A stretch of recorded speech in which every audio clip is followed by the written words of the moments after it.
Hello, welcome back to Firesense Gaming. My name is Ben and Sarah Coutinho, Suzerain 2.0. So, last time out, we had our re-election rally, gave a little speech there, as well as had a meeting about the economy. Which, despite my negativity, is actually on a really nice growth curve now all of a sudden, so... I don't know, maybe we're not in as much trouble as I thought. But then again, that one report did say that we had like a 35% approval rating, which is not good. So, who knows? But, at the moment though, we're going to do a television interview, which, I don't know, maybe will help bump our approval rating up a little bit. The makeup crew had just finished the preparations for the interview. Lucian stopped me on my way out to the balcony of the Blue Mansion, where the filming crew was standing ready. Are you ready for the interview, sir? Yes. Good. I've done my best to make this happen. This is very important for our administration. The crew is prepared to start filming. Mr. Saka is excited to interview you. And as I explained before, it would be bad press to decline this offer. They are the most prestigious interview program in the world. And they're from Kairoot. The country is known for its neutrality. I don't think there'll be too much pressure. I hope so, Lucian. I walked to the balcony and sat on a seat prepared for me, directly across from Mr. Saka. Mr. President, welcome to One-on-One. Thank you so much for taking the time to speak with us. Let us begin with the latest incident between Soldan and Rumberg. An anti-aircraft of the Social Air Forces was shot down by Rumbergian anti-air guns a few weeks ago.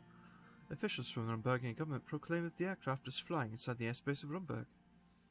Your government has been silent apart from a few statements which claim that your plane was indeed in Solish airspace when it was shot down. Do you believe the Rumbergian forces initiated an intentional attack?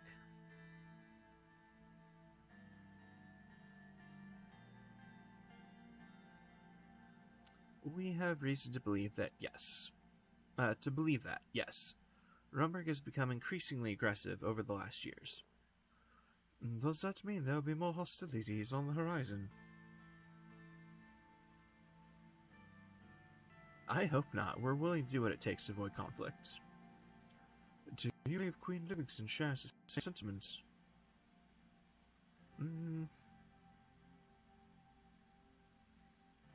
Let's go with this one. We're trying to be like as peaceful as possible here. I hope she does. We're willing to work together to achieve peace in Eastern Makopa. This week, both the Arkaza and United Economic Governments have condemned the airplane incident. Do you think they'll be willing to serve as mediators in the case of a broader conflict between your countries? Keep on the same path here. I hope so. We look up to the international community to maintain peace in Makopa. Before we move on with that, I want to ask you about another topic. Not so long ago, you claimed that a spy was discovered within your administration, and the alleged spy was none other than your own secretary. The resulting scandal resulted in Mr. Vectron leaving office. He was blamed and you appointed a new vice president. Many claim this is just an internal political move designed to replace Mr. Vectron. What do you say about these have to say about these accusations?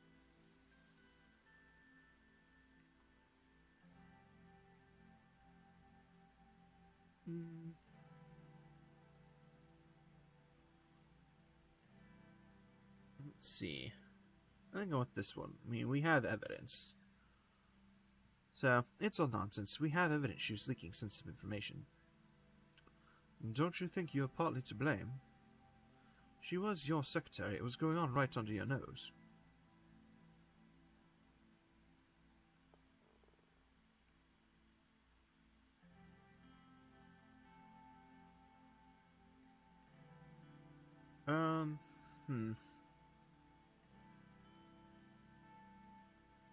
Let's go with this one. To some extent, yes. All of our administration shares responsibility for letting such a scandal take place. Trying to be a little bit humble here.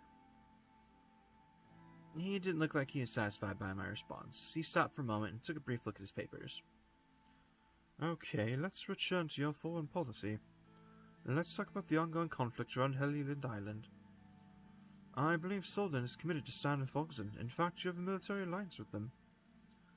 According to reports from yesterday, the Voxanian Navy has finally attacked the Agnolian fleet at Hellion Island. Today, Prime Minister Van Horten confirmed the invasion. He said Voxanian troops have landed on the island. We've also received several reports claiming there were Swordfish ships and planes aiding the Voxanian Navy. Well, what is Soldan's role in the conflict? Will you finally admit that you're helping the invading forces?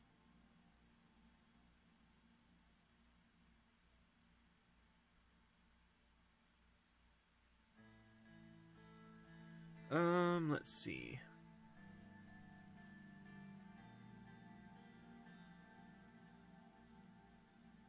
This is a tough one. I mean,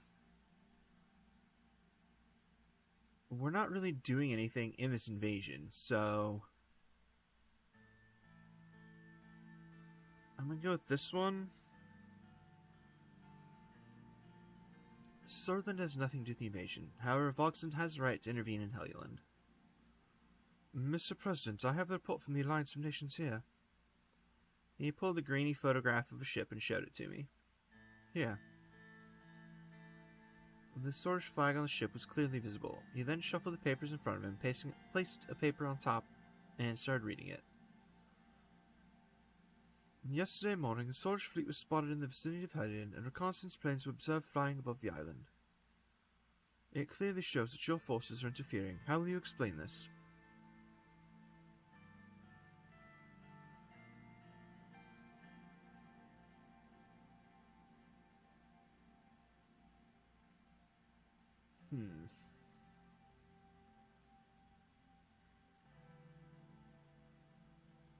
I know I want to focus on peace here because we're not trying to help invade anybody here.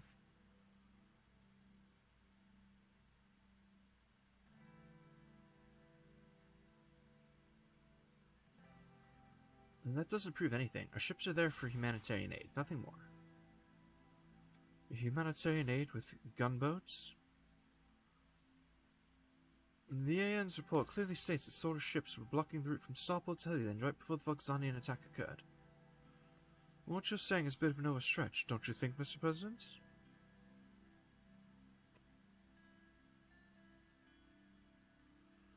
I'm not saying the AN is lying, but they're forgetting to check what our forces are actually doing. It's a biased report. You're still insisting on your stance? You're denying it then? Yes. I see. This is a very huge accusation from your side, Mr. President.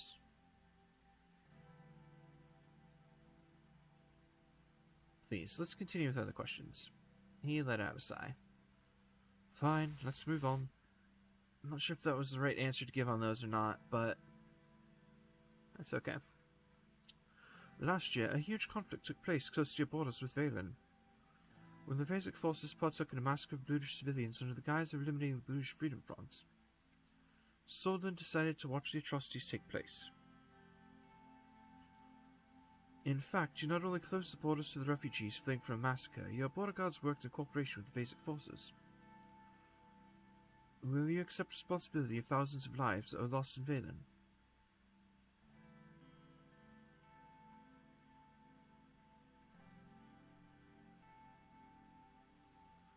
It breaks my heart to see so many people die in Valen. Could we have done something? Definitely, but the conflict had nothing to do with us. Many have criticized Soldan for its role in this conflict. Do you not accept any of the criticisms?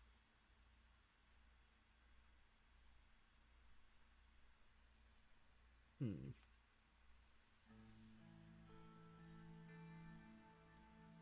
let's go with that one. Sure, we could have helped the refugees, but then again, how do we distinguish civilians from militants? You could have... On the gesture of the director, he stopped before finishing his sentence. Well, it seems that's all the time we have for today. The director shouted at the crew to stop recording. We both stood up and shook hands. Thank you for your valuable time, Mr. President. It was a pleasure. Let's be nice and polite. I enjoyed it very much. Thank you for coming, Sordland. I hope to interview you again in the future. Elysian walked up to the director and started talking to him. I went inside the building.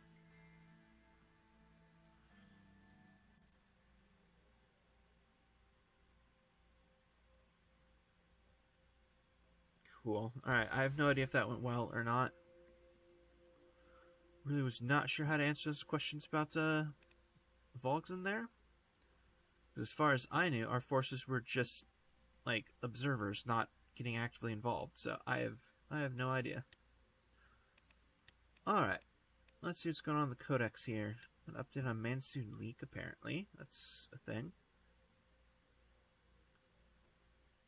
Oh, right, yeah, he's the new presidential candidate for the Workers' Party. That's right. Alright, geez, we got 9 newspaper articles, a whole ton of reports here. Good lord. Okay. Well, let's start in Lockhaven, because that's where my mouse is.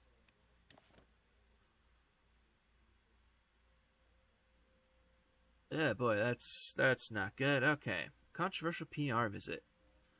Following a brief visit to Lockhaven, there's been an outcry against the unpopular president, with violent protests feared to be imminent. The city is deeply unhappy with the president's term, and there have already been some calls for Rain's resignation. That's good. WPB leader poisoned. The leader of the Workers' Party, Bludia, Fedia Jaw, was poisoned by a nerve agent and was hospitalized in serious condition. During a trip to Sarna to deliver a speech for his campaign, he suddenly became ill after eating Zabla with local family. An investigation has been launched to find the culprit. From Lesbia. Lesbia raises alert level over Ravnos Island. In response to the recent escalation in Helluland, Prime Minister Patricio Alvarez announced that Lesbia is moving to DEFCON 2. The announcement indicates a heightened state of readiness and displays Lesbia's concern over the potential for regional conflict spillover. Alvarez emphasized the country's commitment to maintaining national security while expressing hope for peaceful resolution. He called on the Alliance of Nations to act swiftly to de-escalate the situation. From Deer, Bludish Opinion High. For the first time in Sword's history, the Bludish people have come out in support of the sitting president. Thanks to President Rain's policies and actions during his first term, sentiment for the president in Deer has been incredibly high. Earning the Bludish vote in the upcoming election may be crucial for re-election. At this point, yeah, probably. Huge rise in WPB popularity.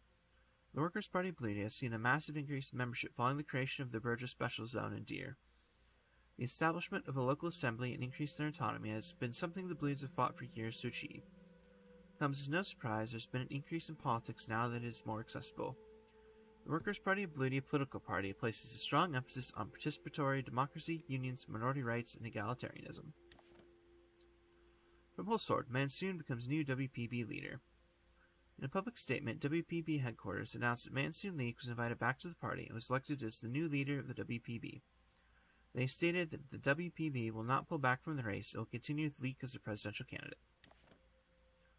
And Mansoon might return to WPB to fill Ajal's role. According to reports from the capital, due to the serious condition of Ajal, leadership of the Workers' Party of Bludia held an emergency meeting in the party headquarters in Wholesword to appoint a new leader as a presidential candidate. After the meeting, the party invited Mansoon Leak to the headquarters. Cool, so it's just backwards, but that's okay. And back to that first one. Okay. Alright. Oh yeah, a ton of articles here. So, first up from Wholesword Post. Swordland dependent on foreign help. Over the years, President Anton Raid has led our once proud nation into a precarious state of dependency. Our hard-fought republic now relies on foreign powers for survival, as the president's incompetence has driven him to request a staggering 3 billion rand from external sources. This desperate move puts Swordland at risk of becoming subservient to foreign interests, prioritizing their own agendas over the well-being of our people. Our national identity, once symbolizing strength and resilience, is now marred by vulnerability. As Swordland faces an uncertain future, citizens must confront the harsh reality of their current predicament and the consequences of political mismanagement. Cool. From The Economist, Swordland economy stagnates in mud. Ever since President Rain entered the Maroon Palace, nothing has changed. We are still where we are the moment we nominated him. In an economic depression where businesses are closing left and right, investors chased away over a lack of response to economic failure. Either the president lacks competency of a leader or pleasures himself on the suffering of others. It is inconceivable to assume the latter and a complete disappointment to the former. In whichever way, a new president will replace him in the new election, or next election. Alright. I mean, some of that seems just like alarmist hyperbole. Our economy's on a nice growth curve here. I don't know, whatever. Let's see, we got 3 articles here from the Lockhaven Times. Soros champions against the Rizian Giants. FC Anarcha to face Real Monteclar in Recopa Cup knockouts. In a historic feat, FC Honorcas triumphantly secured their spot in the prestigious Marcopan Cup knockouts, making them the first Swords club to achieve this milestone. Their 1-0 victory over the Lesbian Giants Atletica Perla set the stage for close qualification. Now the spotlight turns to the Marcopa Cup knockouts, where FC Honorca will face the formidable challenge of taking on Real Montclar, one of the tournament's heavyweights and a 3-time Marcopa Cup champion, who are a clear contender for the main title. As the Swords champions gear up to clash with the world giants from Rizia, the Swords football lovers are eagerly... The Swords football lovers eagerly await this tantalizing showdown. There we go. We'll do it that way. Alright, new force in politics. People's Front. Yesterday, the leaders of the CPS and the WPB came together and announced a coalition named People's Front. WPB's new leader, Mansoon Leek, is chosen as the coalition's presidential candidate. In their public statement, both leaders explained the reasons for the alliance as the unfairness of the high election threshold. It's certain that this alliance has the power to shake down the current status quo. And Swordland reliant on foreign aid. In a recent announcement, the government declared its intention to secure a loan of 3 billion ren from the multinational finance institution in an effort to tackle the persisting budgetary crisis. Nonetheless, the decision has been met with disapproval from citizens across the political spectrum, both liberals and conservatives expressing their dissatisfaction. As the upcoming election looms, the president's high-stakes gamble could significantly impact his chances of re-election, given the widespread discontent surrounding his financial move. I guess maybe I should have just kept our budget at -3. Oh well. Alright, from the radicals, CPS-WPB formed the People's Front. The Communist Party of Swordland and the Workers' Party of Bludia are joining forces for the election. Yesterday, the leaders of both parties held a 6-hour meeting to discuss the terms of their alliance. The spokesperson for the Communist Party has announced that both parties are forming an alliance called the People's Front, and the CPS leadership has accepted the WPB's terms to appoint Mansoon Leek as their primary candidate. It seems that finally, the left-wing politicians are coming together to bypass the threshold and crush the sole structure of Swordland. It is particularly touching to see the leaders of the CPS accepting WPB's leader as a presidential candidate to form the alliance. This is not only an important day for the left, but for the Bludish and all minorities as well, especially due to the fact that a Bludish person will be leading such a strong political front. And Rainomics, improving living standards. At the end of his term, President Rain has brought more changes to Swordland than ever. Albeit not all are positive, yet the situation of Swordland's living standard has increased. Based on new research, Swordland citizens' life expectancy is at its highest in history. The President's policies have given every person the same economic opportunities to strive forward. It is the most excellent news for any Swordland resident since the forming of the Republic. And Rain administration resorts to MFI loans. Seeking to address the turmoil created by his administration's mismanagement, President Rain has turned to the multinational finance institution, requesting a sizable sum of over 3 billion Swordland ren. This move has ignited a firestorm of controversy, with critics asserting that the president is merely attempting to mask his incompetence, thereby leaving the nation susceptible to external influence and control. As the president's actions potentially place Swordland under the thumb of foreign powers, concerned citizens and political commentators alike are voicing their apprehension. The burning question is whether the president's financial request will inadvertently compromise Swordland's cherished sovereignty, putting the nation at the mercy of international interests. Yep, that was definitely the wrong move, but oh well, I guess. Just trying to make sure to shore up our economy there. Alright, and last up from Geopolitico, Volksland occupies Helluland. This morning, Volkslandian forces occupied Helluland with only a small amount of casualties when the forces of Helluland surrendered after the invasion that was executed yesterday. After the surrender, Chancellor Hegel had reclaimed Helluland as part of Volksland and described the events as the triumph of freedom and reversal of historical injustices. Agnolian leader Van Horten condemned the invasion and the AN for leaving Agnolia alone and not interfering. This was a drastic first step of Voxlanian and Millennialist invasion east from Marcopa, and I'm warning those who allowed them to do this. This is how liberty dies, he said. Agnolian Navy is also returned back to Stockport after a brief firefight with the Voxlanian forces. Cool. Alright. Well, I guess, let's head to Arvery for private meeting with Lileas Graf. The historic Graf Manor lay on the outskirts of Arvery, at the end of a long, winding drive. Nearly 2 centuries old, it was as formidable as Lileas herself. Lileas had invited me here for private dinner, just the two of us. I wasn't sure of her motivations, but was happy to have an excuse to escape the chaos back in Holsword. Surge dropped me off at the door. I used a heavy brass door knocker to signal my arrival. Butler answered and showed me to the parlor.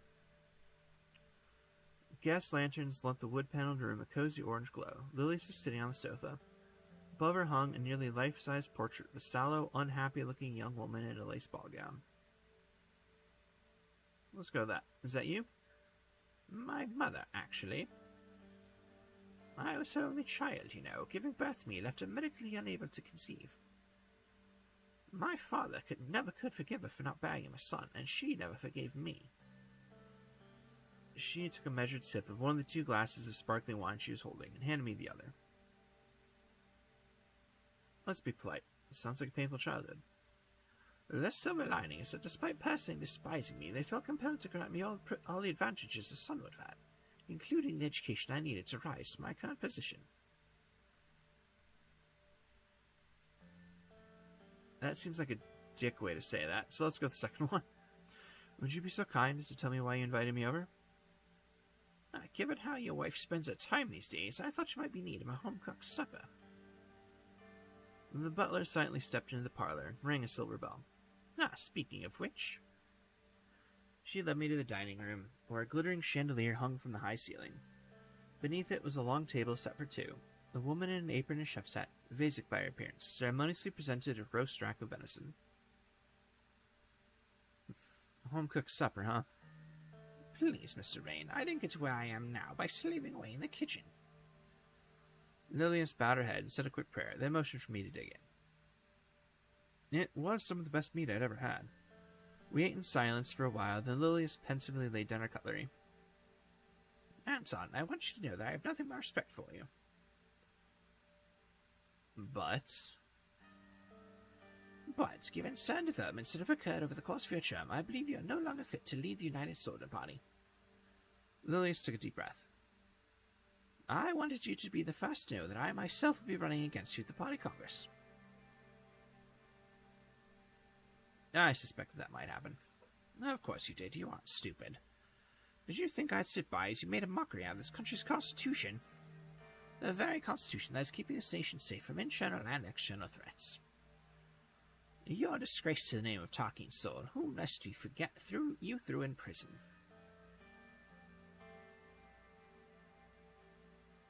Did you poison my food? Lileas reached over to my plate, took a fork full of meat, and ate it while looking me in the eye. I don't need those kind of tricks to beat you. I'm doing you a courtesy tonight. I didn't want to surprise you at the Congress, and I wanted to give you time to consider backing me.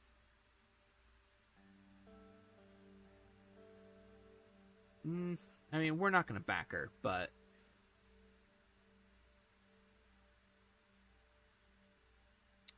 Give me some time to think about it. I understand. I'll tender my official resignation once we're both back in Holzord.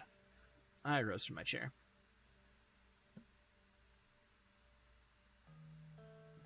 I will take my leave. Thanks for the evening nonetheless. I'll have the butler show you out. She stayed seated as her butler gently led me outside. As Serge and I drove away, I looked in the rearview mirror and saw her silhouette in the doorway. So, I was being challenged from within my own party. At least Lileas wouldn't pose much of a threat. Or so I hoped. I mean, she's like the head of the Conservative Party, or the Conservative wing. And I'm pretty sure they still have a large influence, so... Well, that won't be helpful. Alright, what's new in the Codex? Oh, it's just Lileas stepping down, I'm assuming. Yeah, Lileas resigned her post and challenged leadership President Rain. Cool. Alright, well, we got 2 more news articles here. So, first up, Holster Post. Minister of Interior Graf resigns.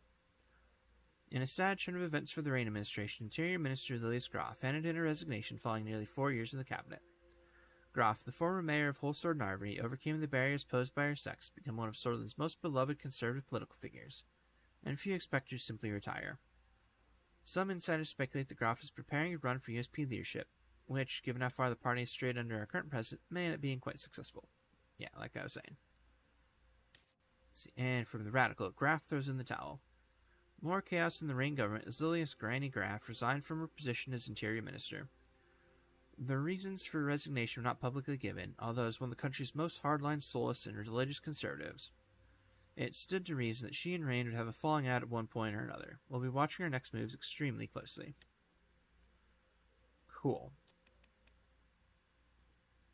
Alright. Well, let's just start with this report that looks like it's way too late. Yeah, WPB CPS having talks. According to reports from the capital, the leaders of the Workers' Party of Bloody and the Communist Party of Sorland held a meeting together. The leaders were suspected to have talked about entering an alliance before the elections passed the election threshold. That is way too late, but that's okay. Alright, and I guess let's go to the military parade. It took long enough for that to happen. It was an unusual day for the residents of Wholesword. Regularly used streets and avenues were blocked off by the military personnel. Many shops and cafes were closed, and once crowded stores were now empty. Instead, thousands of residents in Wholesword were concentrated in one street, Victory Avenue. Stretching out through the heart of Wholesword, people on both sides of the road were waving their sword flags proudly for the military parade.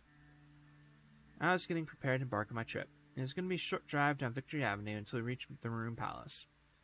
My company for this trip was Yosef with Serge, as usual, driving the presidential car. Yosef approached me. He was wearing his decorated ceremony outfit. He carried his sword with a goat head at the handle and his pistol by his hip. He put on his cap. Mr. President, we're almost ready. We'll depart right after the tank column. Good. Yosef nodded. After hearing the loud thump of a book falling to the floor, he turned to a couple of privates that were doing the preparations on the schedule and started walking in their direction. Private, can't you do your job properly? I watched the young soldiers perform a lousy salute to Yosef. What is that salute, soldier? Watch. This is a real salute. He performed an excellent salute, and after scolding the privates, he walked back. This doesn't give me much confidence that our soldiers don't even know how to properly salute. I'd have them educated. Serge appeared from the entrance and joined us. Mr. President, Mr. Lancia. Serge performed a salute to Yosef, which made Yosef smile under his mustache. At ease, Mr. Volkner. Are we ready to depart yet? Yes, sir. Follow me, please. We started following Serge through the corridors. Mr. President, have you seen the tanks? Our planes, too. Rumberg will be so scared when they see this. Yes, Serge, I've seen it.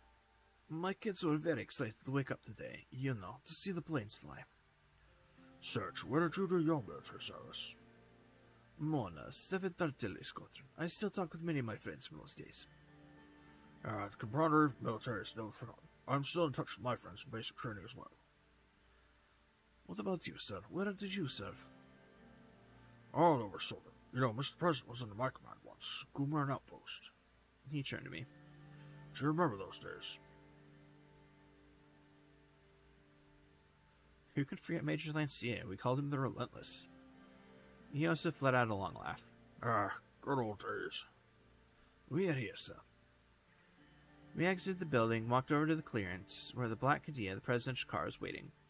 It was decorated properly for the event, and the top canopy had been removed so we could stand and wave to people. On the way to the car, generals and admirals were lined up on both sides of the carpet. The atmosphere immediately changed, and these experienced men who fought many times for their country saluted me. I saluted back with respect. We entered the car, and Serge started the engine. Yosef was standing right next to me. The car started rolling. Even though there were many walls and trees in between the car and the crowd, I was able to hear the deafening sounds of cheering sort of citizens. Gradually, we made our way to the starting point. A couple of old propeller planes flew above our heads, and I thought whether the planes rolled into me. Loud footsteps of the marching soldiers were followed by loud noises coming from tank engines. The tanks came into my view. They were not the most modern models, however, they displayed a military might. I couldn't even finish my thought, and one of the tanks broke down and had to be towed. Fantastic. We waited for a few minutes for the announcement. Finally, it was our turn. On both sides of Victory Avenue, there were numerous citizens cheering my name, waving their sword flags. I saluted. We kept our slow and steady pace. We were almost at the Artur S. Vichy statue, several hundred meters away. And a group of soldiers saluted me as we passed. They didn't even have matching guns. Yosef turned to me. The soldiers up to the cuts, Mr. President. We continued on as per the schedule and finally arrived at the Maroon Palace, which marked the end of the parade. People of Folsor dispersed to their homes. A clear message was sent to Rumberg by the display of her military might. What message is that our military sucks? We're about to see whether it be enough or not. I highly doubt it, but that's okay. Let's see, we're at the end of the churn now, so that feels like as good of a place as any to code and call for today. So, as always, thank you very much for watching. I hope to see you all next time.